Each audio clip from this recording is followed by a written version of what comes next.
Bonsoir à tous, bienvenue dans le Journal de l'Afrique. Voici les titres. Le Congo, seul dans la traque contre les rebelles hutus rwandais. L'ONU a mis fin à son soutien à l'armée congolaise ce week-end. Le président Kabila n'a pas caché son mécontentement. Sur le terrain, l'opération n'a pas réellement commencé. Reportage exclusif, nos envoyés spéciaux ont rencontré des rebelles hutus rwandais dans l'est du Congo. Bonne nouvelle pour les élèves du Libéria, ils ont repris progressivement le chemin de l'école ce lundi, une rentrée retardée de près de 5 mois en raison de l'épidémie d'Ebola. Magic Majid, une bande dessinée qui vient de paraître et qui raconte la descente aux enfers d'un sans-papier sénégalais à Paris. C'est l'histoire de Majid Ba, l'auteur du livre La sardine du cannibale dont la BD est tirée. Et notre invité, c'est l'invité du Journal de l'Afrique. Les tensions sont donc très vives entre l'ONU et les autorités congolaises. Le président Kabila a dénoncé l'ingérence de la communauté internationale. Il a convoqué hier une vingtaine d'ambassadeurs, leur affirmant que son pays renonçait à tout soutien des Nations Unies pour leur offensive contre les rebelles hutus rwandais, les FDLR. La veille, l'ONU avait annoncé la fin de son soutien à l'armée congolaise. L'ultimatum, la date, ses limites pour remplacer 2 généraux controversés ayant été dépassés. Les Congolais sont donc seuls face aux FDLR, mais l'opération sur le terrain n'a pas encore réellement commencé. Vous allez le voir, nos envoyés spéciaux Mehdi Medeb et Julien Mintzer ont rencontré dans l'est du pays ces rebelles hutus rwandais. C'est un reportage exclusif. Au bout d'une route quasi inaccessible, perché au milieu des collines, l'un des fiefs des FDLR. Depuis 3 ans, des rebelles hutus rwandais vivent ici au milieu des civils congolais et des réfugiés. Officiellement, les opérations militaires contre les FDLR ont commencé, mais dans ce village tenu par les rebelles hutus rwandais, la vie suit son cours. Vous le voyez, les civils n'ont absolument pas fui. Il se passe même un mariage à côté de moi. Il n'y a ni affrontement, ni combat, ni même renforcement de troupes. Plane en fait une inquiétude malgré tout après l'annonce de cette opération, toujours au point mort. L'un des cadres des FDLR vit ici, comme chez lui. Il dit avoir déposé les armes, trop peu, affirment les autorités, qui en réponse ont annoncé une opération. En attendant son déclenchement, la menace le préoccupe. Si ces opérations doivent effectivement se réaliser, indubitablement, il y aura des morts et il y aura beaucoup de conséquences. Si, mais pour l'instant, il n'y a rien. Pour le moment, là où je suis, il n'y a pas de bombe jusqu'à présent. Ça, c'est vrai. La perspective d'une opération inquiète également les civils rwandais. Pierre Damien a fui son pays, 20 ans d'errance dans l'est du Congo. Sa sécurité, c'est au FDLR que ce réfugié la confie depuis 2 ans. Nécessairement, oui, FDLR est ici en protégeant son peuple. Pour le moment, il nous dit de réciter paisiblement. Et vous avez peur de fuir encore? De fuir encore. Ici, il n'y a pas de brousse. Il n'y a pas d'autre endroit où pouvons-nous se cacher. Mais sur le terrain, les militaires en poste près de la zone des FDLR ne semblent pas se préparer à une quelconque intervention.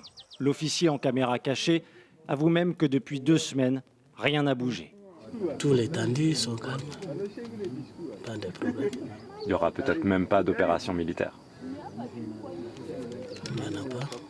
Les FDLR seront-ils réellement attaqués? Rien n'est moins sûr. Cet homme raconte comment les rebelles ont établi toute une série de trafics dans la région.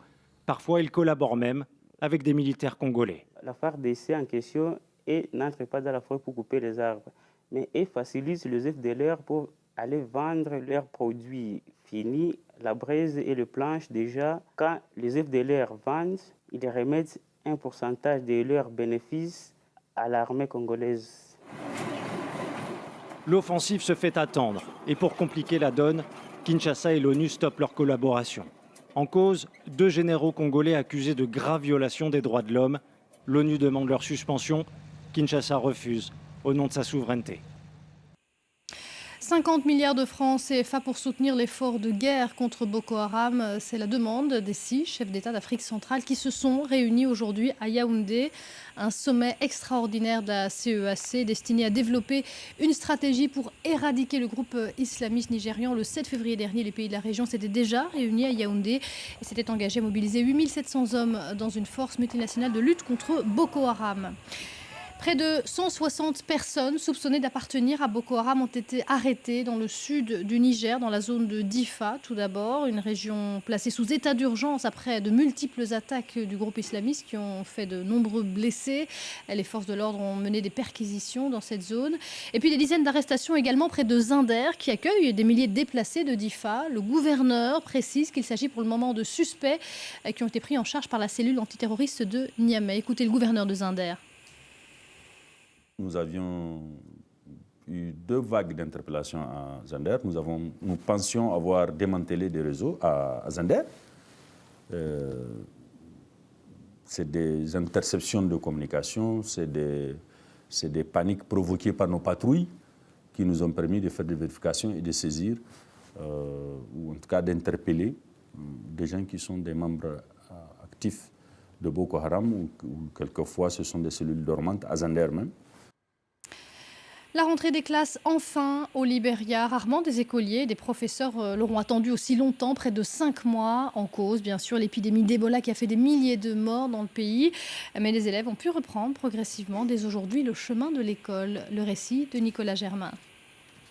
Lavage des mains obligatoire et prise de température à l'entrée des écoles au Libéria. Cela faisait plus de 6 mois qu'elles étaient fermées. Les professeurs rappellent les dangers d'Ebola. Pendant cette longue pause, beaucoup ont suivi des cours à la radio. Pour le proviseur, il était grand temps que les élèves reviennent. Je suis heureux que les étudiants soient de retour. Après 7 mois loin de l'école,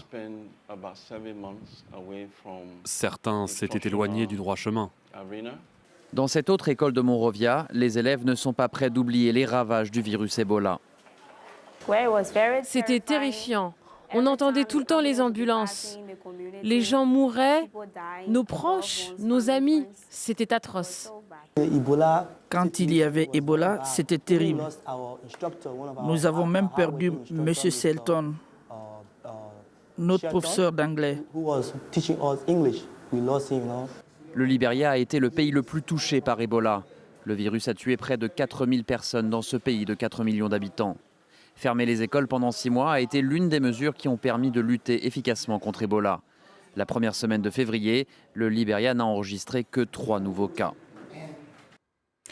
Et on va parler à présent d'une bande dessinée qui vient de paraître. Elle retrace la descente aux enfers d'un sans-papier à Paris. Majib, la sardine du cannibale. C'est l'histoire de Majib, le Sénégalais, qui arrive à Paris. Des rêves plein la tête, des rêves qui vont se fracasser à la réalité du combat quotidien d'un sans-papier. Et le héros de cette histoire, c'est notre invité Majid Ba. Bonsoir. Bonsoir. Alors la bande dessinée dont on va parler, elle est tirée d'un livre que vous avez écrit, La sardine du cannibale. C'était en quelque sorte le carnet de bord d'un sans-papier, puisque vous l'avez écrit à l'époque où vous étiez sans-papier. C'est un carnet que vous avez écrit au jour le jour pendant toute cette période-là. Alors, pour retracer en quelques mots cette histoire, c'est l'histoire de Majid, sénégalais, qui débarque à Paris. Il est enthousiaste, il tombe littéralement amoureux de cette ville, de la Tour Eiffel. On le voit débarquer dans le 16e arrondissement, très chic de Paris. Et puis, rapidement, le rêve va devenir un cauchemar, puisque son visa de touriste expire rapidement. Il devient sans papier. Et là, il se fait exploiter par des patrons véreux, même par des gens qu'il pensait être des amis. Et finalement, ça va se terminer assez bien, cette histoire, puisque vous allez rencontrer l'amour et vous allez également obtenir vos papiers. Alors, il y a une chose qui est assez rare, qu'on raconte finalement assez peu, que les sans-papiers racontent assez peu, c'est la détresse psychologique, le désarroi psychologique. Ça prend une part assez importante du livre. Pour vous, c'est vraiment quelque chose que vous avez dépassé maintenant ou qui reste encore marqué en vous ? En fait, ce traumatisme, il reste encore en moi après toutes ces années, justement, dans la clandestinité. Voilà, le fait d'être sans papier, justement, je suis resté enfermé, vous voyez, un peu pendant toutes ces années. Et ce traumatisme, il est encore présent dans ma tête. Oui, parce qu'on voit d'ailleurs notamment l'un des passages dans cette bande dessinée, on voit qu'effectivement, ce traumatisme, le fait d'avoir été enfermé, ça vous donne peur de sortir, des phobies aussi, impossible de prendre l'ascenseur. Tout à fait. Il y a eu des moments évidemment très, très, très difficiles à ce moment-là. C'est vrai, c'est des moments très difficile qu'on ne raconte pas très souvent ce que vivent les sans-papiers. Enfin, moi, personnellement, ce que j'ai vécu. Parce que cette peur, justement, d'être enfermé, le fait de ne pas avoir des papiers, vous voyez, on n'est pas libre de circuler, on n'est pas libre de sortir, on a tout le temps peur. Peur d'être arrêté à tout moment. À tout moment, bien sûr, c'est quelque chose, c'est en permanence, ça, cette peur. Elle est en permanence en nous, en moi. Et je pense que le fait d'être enfermé a beaucoup joué dans mon schisme, en fait, dans ma tête. Ce qui fait qu'aujourd'hui, voilà, je suis devenu claustrophobe, agoraphobe. Et voilà, je ne sais pas quand est-ce que ça va partir et tout ça. Mais oui, ça... Effectivement, donc c'est un problème dont on parle peu et c'est intéressant donc, à lire dans cette bande dessinée, dans votre livre. Et puis, alors il y a une chose qui est assez surprenante, qui peut surprendre quand on voit ça de l'extérieur, c'est la naïveté finalement avec laquelle Majid arrive en France. On a l'impression qu'il ne s'attendait pas du tout à ce que la vie d'un sans-papier puisse être aussi dure, qu'il ne s'attendait pas du tout à pouvoir souffrir de la sorte. Non, pas du tout, parce que en fait, quand je quittais mon pays, pour moi, je nourrissais des rêves énormes dans ma tête. C'était venir travailler, gagner de l'argent, aider ma famille et tout ça.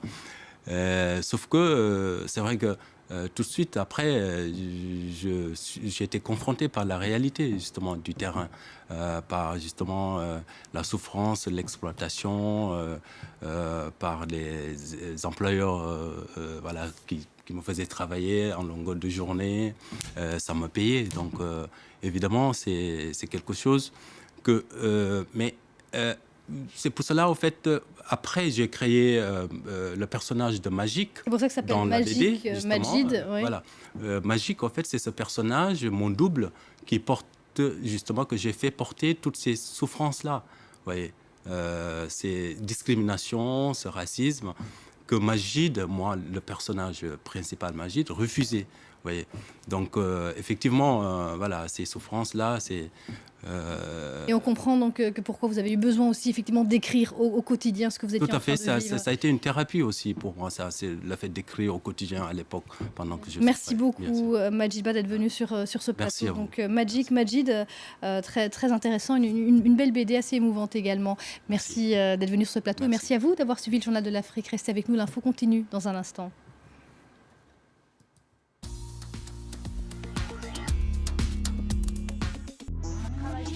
Billet retour à Jaffna. Jaffna, ancien bastion des tigres tamouls du Sri Lanka. 6 ans après la fin de la guerre entre les rebelles tamouls et l'armée sri-lankaise, le train circule enfin à nouveau entre Colombo, la capitale, et Jaffna. Après des décennies de combats meurtriers, ses habitants peuvent se déplacer librement, officiellement.